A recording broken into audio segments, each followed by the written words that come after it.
আমরা প্রথমে আলোচনা করব যে সমবিন্দু রেখা বলতে কি বোঝায়।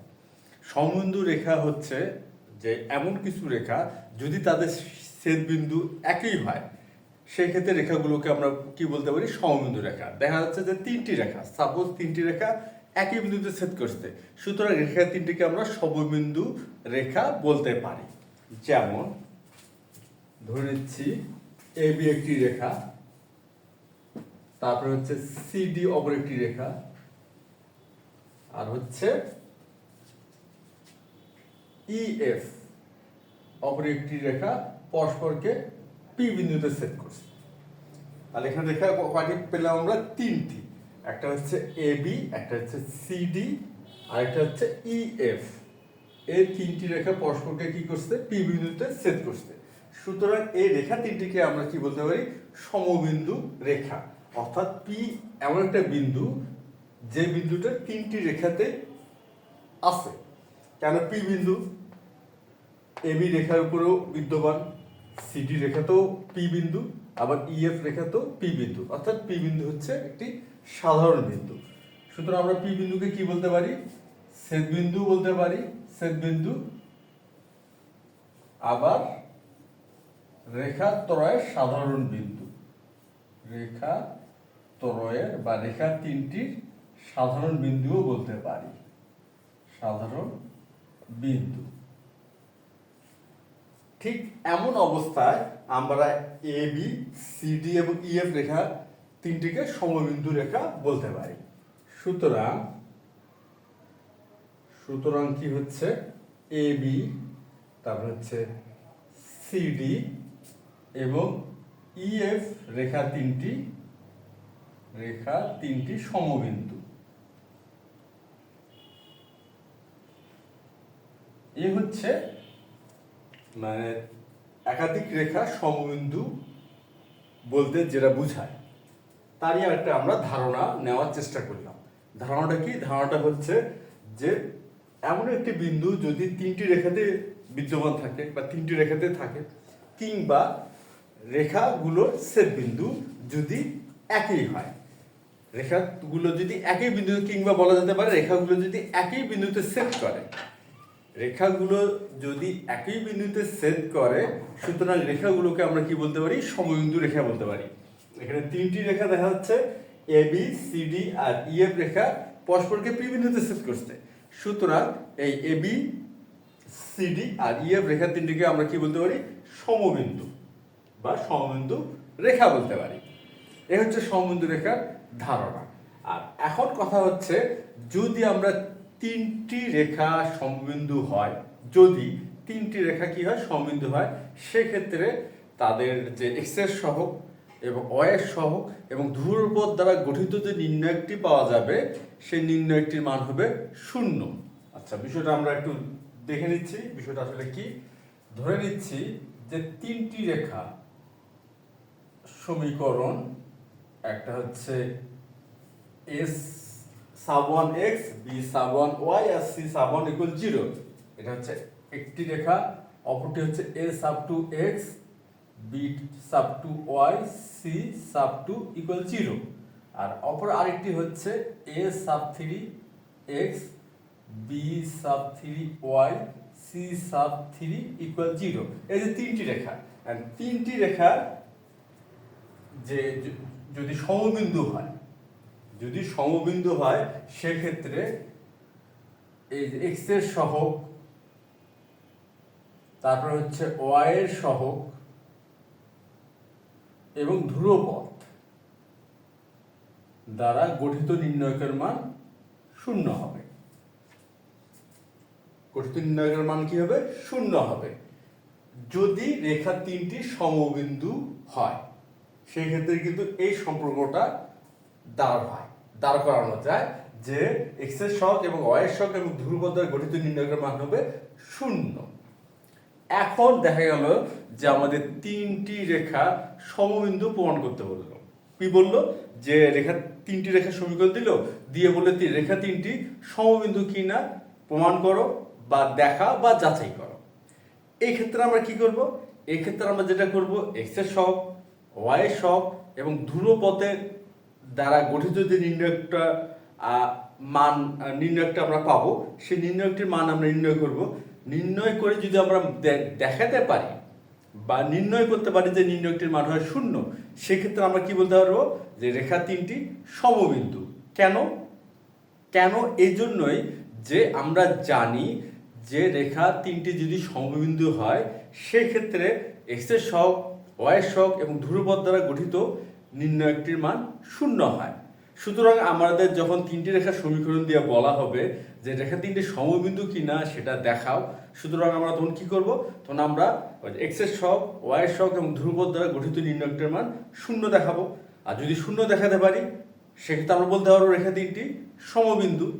এই হচ্ছে সমবিন্দু রেখার ধারণা, এবং কিভাবে তিনটি রেখাকে সমবিন্দু প্রমাণ করা যেতে পারে তার একটি আলোচনা আমরা এখানে করলাম, বা বিষয়টা এখন আমরা কি করব, এই যে আমরা আলোচনা থেকে যে বিষয়টা জানলাম বা শিখলাম, সেই বিষয়টা বা সেই ধারণাটা ব্যবহার করে আজকে আমাদের এই গাণিতিক সমস্যাটির সমাধান করব। এখন দেখা যাক আমাদের আজকের গাণিতিক সমস্যাটা কি। এখানে দেওয়া আছে যে বলা হয়েছে যে দেখাও যে x - y + 3 = 0 এবং 2x + 5y - 1 = 0 সমীকরণ দ্বয় যোগ করে প্রাপ্ত সমীকরণ যে সরলরেখা নির্দেশ করে তা উক্ত সরলরেখা দ্বয়ের সাথে সমবিন্দু। অর্থাৎ এখানে কিন্তু দুটি রেখার সমীকরণ দেওয়া আছে। এখানে কি দেওয়া আছে? দুটি রেখার সমীকরণ। তারপর আমাদের কি করতে বলা হলো? যে বলা হলো যে সমীকরণ দুটি যোগ করো। আচ্ছা, যোগ করলাম। যোগ করে আমরা আরেকটি সমীকরণ পেলাম। যোগ করে অবশ্যই আমরা আরেকটি সমীকরণ পাবো, নতুন একটি। সেক্ষেত্রে আমাদের সমীকরণ কয়টি হলো? 3টি হলো। কয়টি? 3টি। এখন আমাদের কি করতে বলা হলো? বলা হলো এই যে আমরা 3টি সমীকরণ পেলাম, অর্থাৎ 3টি রেখা পেলাম। 3টি সমীকরণ মানে কি? 3টি রেখা। আমরা এই 3টি সমীকরণে 3টি রেখা লেখচিত্র অনায়াসে আঁকতে পারবো। সেক্ষেত্রে আমরা কি পাচ্ছি? এখন 3টি রেখা পেলাম। আচ্ছা, এখন 3টি রেখা সমবিন্দু কিনা এটা প্রমাণ করতে বলা হলো। আমরা কি করব? প্রথম সমীকরণ দুটো যোগ করে আরেকটি সমীকরণ পাবো। আর 3টি রেখার যে এক্স এর সহগ, ওয়াই এর সহগ এবং ধ্রুবপদ দ্বারা গঠিত নির্ণয়কের মান যদি আমরা 0 দেখাতে পারি, যেটা আমরা কিছুক্ষণ আগে আলোচনা করলাম, ওই ধারণাটা যদি এখানে প্রয়োগ করি, অর্থাৎ নির্ণয়কের মান 0 দেখালাম, সেক্ষেত্রে আমরা কি বলতে পারবো? রেখা তিনটি সমবিন্দু। এখন আমরা শুরু করতে পারি। এখন আমরা সমাধানটা শুরু করতে পারি।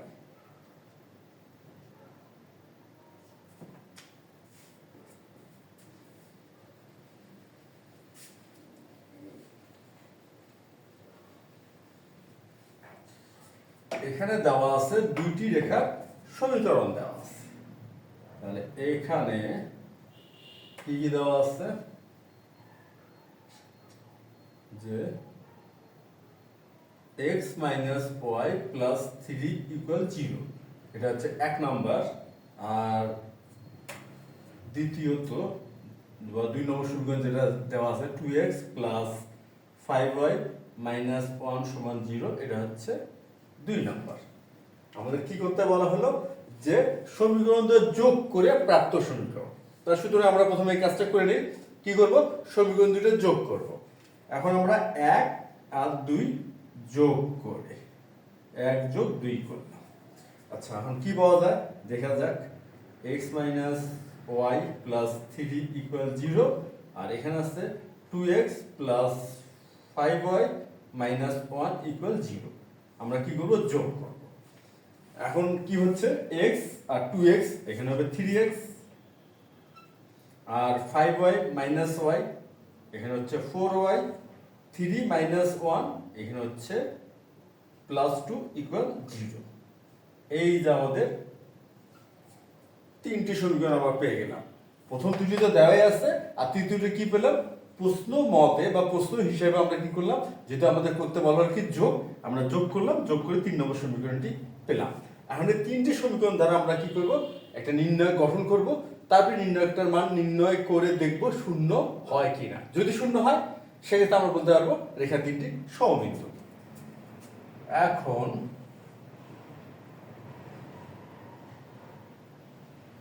1, 2 আর 3 নং দ্বারা গঠিত নির্ণায়ক। আচ্ছা, এখন আমরা কি করব? প্রথমে x এর সহগ নিচ্ছি। তাহলে x এর সহগ কত আছে এখানে? প্রথমটাতে আছে 1, দ্বিতীয়টাতে আছে হচ্ছে 2, আর তৃতীয়টাতে আছে হচ্ছে 3 হলো। আর y এর সহগ প্রথমটাতে আছে -1, দ্বিতীয়টাতে 5 অর্থাৎ +5, আর তৃতীয়টাতে হচ্ছে +4। আর এখন হচ্ছে ধ্রুবপদ, এখানে ধ্রুবপদ আছে 3 প্রথমটাতে, আর দ্বিতীয়টাতে আছে -1, আর তৃতীয়টাতে আছে +2। এখন আমরা এই নির্ণায়কের মানটা নির্ণয় করব। আমরা নির্ণায়কটা গঠন করে ফেললাম। এখন আমরা কি করব? নির্ণায়কের মান নির্ণয় করব। আচ্ছা, আর নির্ণয় করি। আমরা জানি প্রথমে কি করব? 1 নিচ্ছি। আচ্ছা, 1 নিলে কি হচ্ছে? 1 নিলে আমাদের এই যে সারিটা আর এই কলামটা আমরা বাদ দিব। বাদ দিয়ে কি করব?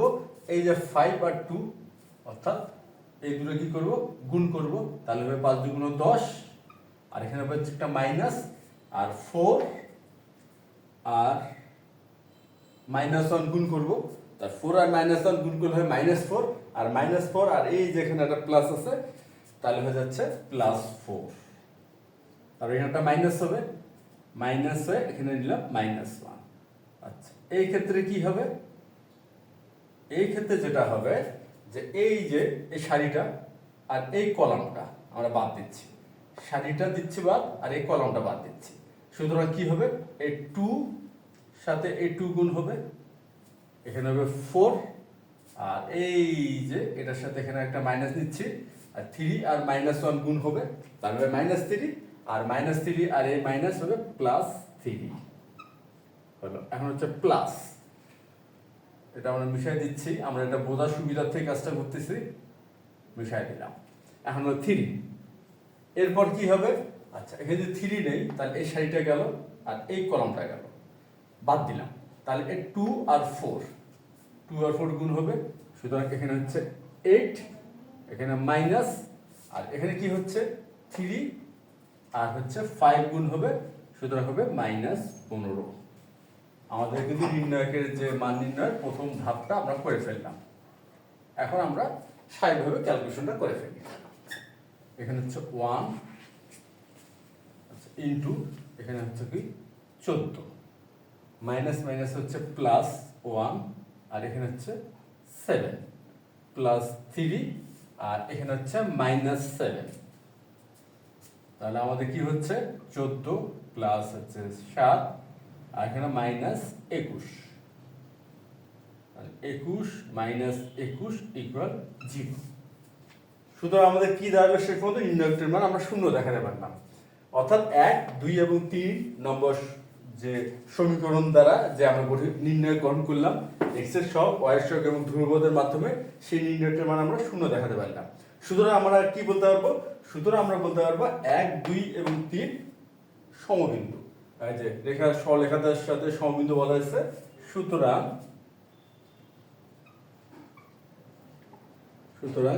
1, 2 ও 3 নং রেখা সমবিন্দু। আমাদের কি বলা হয়েছে? দেখাও যে। সুতরাং আমরা লিখে দিচ্ছি দেখানো হলো। আশা করি আজকের এই গাণিতিক সমস্যাটির সমাধান তোমরা সবাই বুঝতে পারছো। তাহলে আজ এই পর্যন্তই। ধন্যবাদ তোমাদের সবাইকে।